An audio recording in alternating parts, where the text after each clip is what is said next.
You know, I always write with people in mind, but chances are you're not going to get the people that you write for.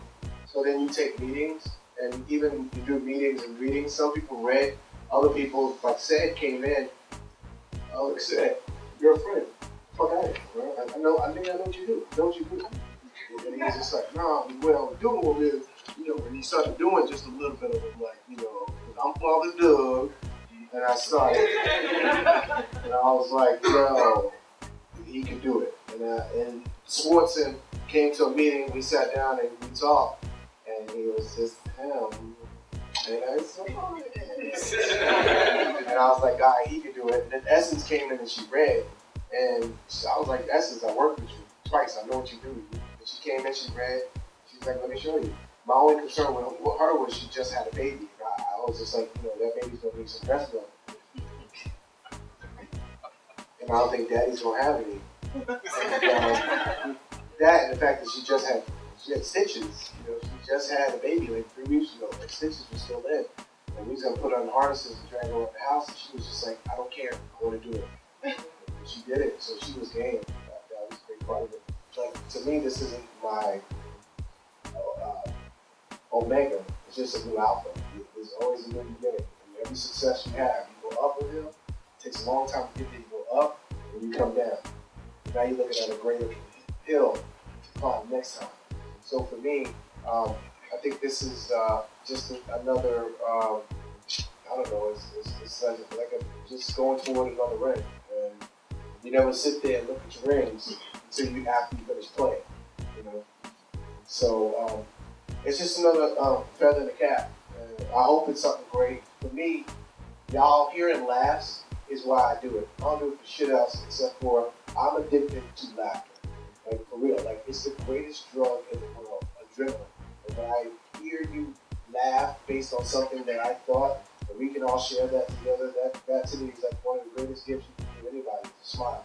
And hopefully it does that, and I hope it hits a big audience, and we all smile and laugh together, because I'm never going to stop doing it. So, you know, I'll look back and reflect later on, but right now it just feels good that I accomplished this. I got it done. Accomplishing it ain't, oh, we made $100 million in box office. No, accomplishing it is, I took a movie that was something, an idea, I did it by myself. I found the financing. I got it distributed to 2,500 theaters and screens for everybody to see, and have a chance to make a lot of people laugh. And that's successful. Only because you got it. That was, to me, my best performance is sitting in my brother's house somewhere. I did this movie called Behind the Smile, and honestly, it's probably the best performance I could possibly ever put together. And I just know it's a shame nobody's ever going to see it, but you know, hopefully maybe one day, if it's on VOD, I just want people to see it. Like the cast in the last 24 hours every day for each person, they just kind of God said, this is what you're going to get. Okay, cool. We work with it. And you know, everything was a challenge, but that's every movie. When you're doing a $2 million movie or a $200 million movie, you're always going to find challenges. Believe it or not, when James Cameron did Avatar, which was like a $350 million movie, he was still sitting there going, I need more budget. His craft service was more than what our budget for our movie. I don't believe in the paranormal. I've never seen a ghost. I want to, because I just want to know there's life after death, and I'll be happy about that. But right now, death don't look fun. It look real stiff and cold. Like, they need to change the position of how you die. Like, this shit don't look fun. Like, bury me like this. And I don't know. Righteous 2, I hope it would happen. I think it's a big enough audience and people love it. And that's the one picture that everybody always says, yo, do a sequel. We have a great idea. So, you know, maybe, you know, I would like to find the financing and finance that and do it, and, you know, and do it like that instead of doing it for a student. You know what? This wasn't a desperate movie in terms of, like, how we constructed it.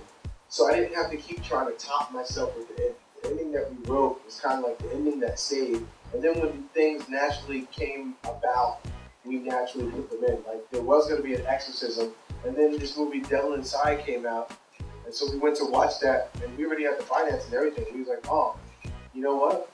We can incorporate this and incorporate that into it in this kind of way. So everything that we did was kind of, it wasn't just a bunch of just crazy sketches. I don't know who told people that parody was, hey, just do a bunch of random sketches. Put Tyler Perry and Black Swan together, and people gonna laugh at that shit. It makes no goddamn sense. It has to make sense. There has to be a reason. And honestly, this isn't a parody. Everybody's like, who's the parody? This is not a parody. It is a horror, romantic comedy with parody moments. It's a movie that stands on to itself. But if you've never seen any one of these movies, it's still funny. And because there's characters, there's a relationship, there's situations, and there's a story involved in the beginning, middle, and end. If I really believe in something and I pitch it to somebody and they don't see it, then I sit down and I go, okay, what is it about it that you don't see? And then that means that I have to put more skin on the bones. I can't just pitch bones. That means if I really believe in it, then it's like, a hypothesis, and now I gotta prove my theory. Here's this, and why does it work? And then who's the audience? So it's how big is the audience? Some of the ideas are great ideas, but you go, you know what, that's only gonna play to one sector of people. And when I tell a joke, I want the world to laugh. And so I often pitch to my producing partner, Rick Alvarez, and get his opinion.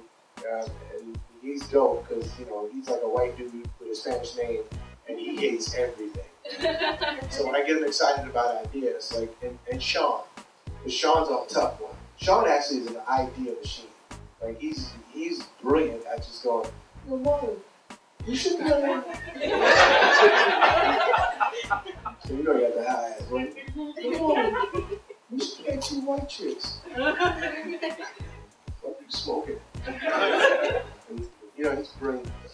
I don't know if I was a prophet. You just kind of, you see things, and you see the ridiculousness. You see where it goes, and you do that, you go, it won't go there. And then you go, oh shit, it actually went there.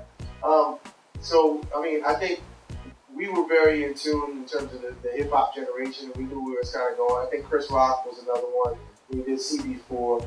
We love the culture of hip-hop.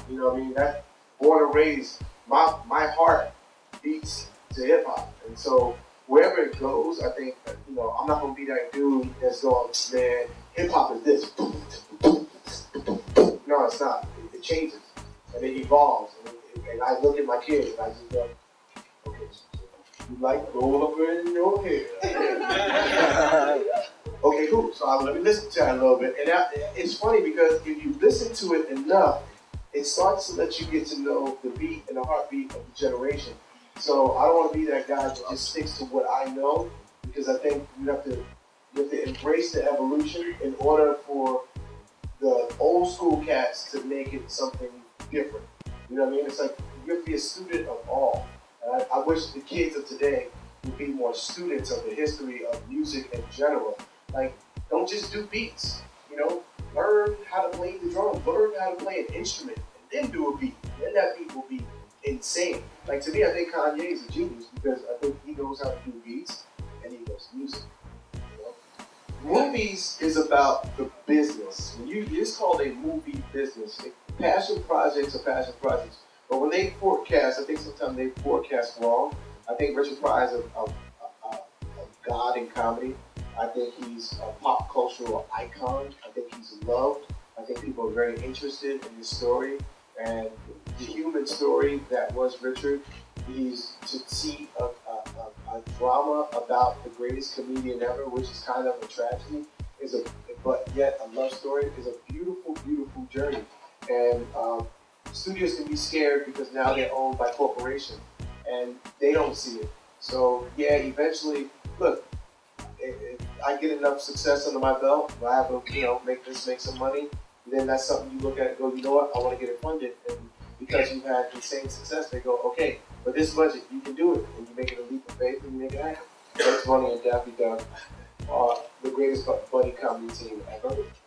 Swear to God. Right? They were so funny. They were pop culture. They had pop culture reference. They were political. They were physical. They did characters. Looney Tunes back in the day they had some racist stuff in there that was really funny.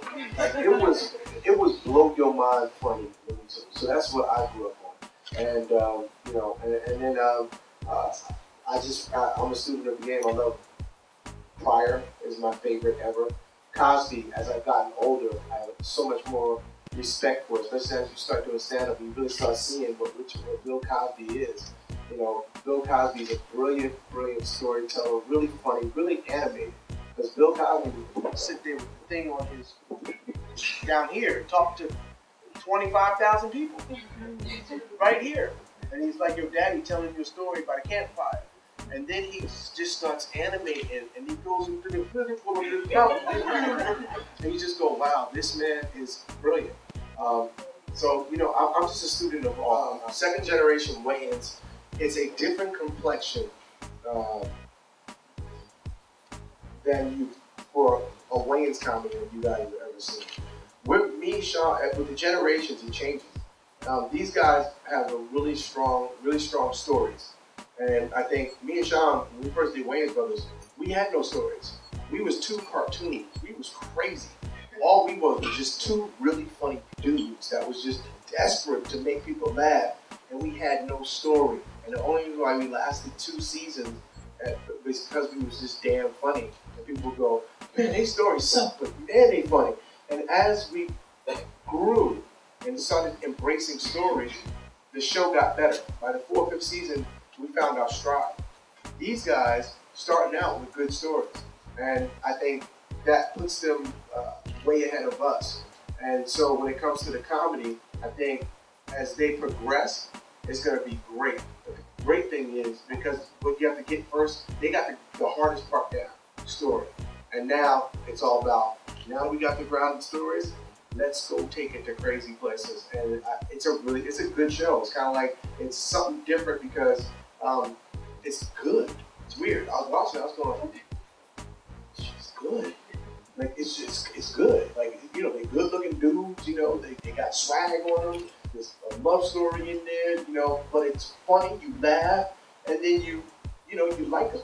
And so, you know, I think it's impressive to see, and I support their vision of their show. It's not what I do, because when I do it, I'm out of control. You know, I'll tie my dick in the knot. I'll make zoo balloons with my dick. I don't care. I just want people to laugh. But that's just me.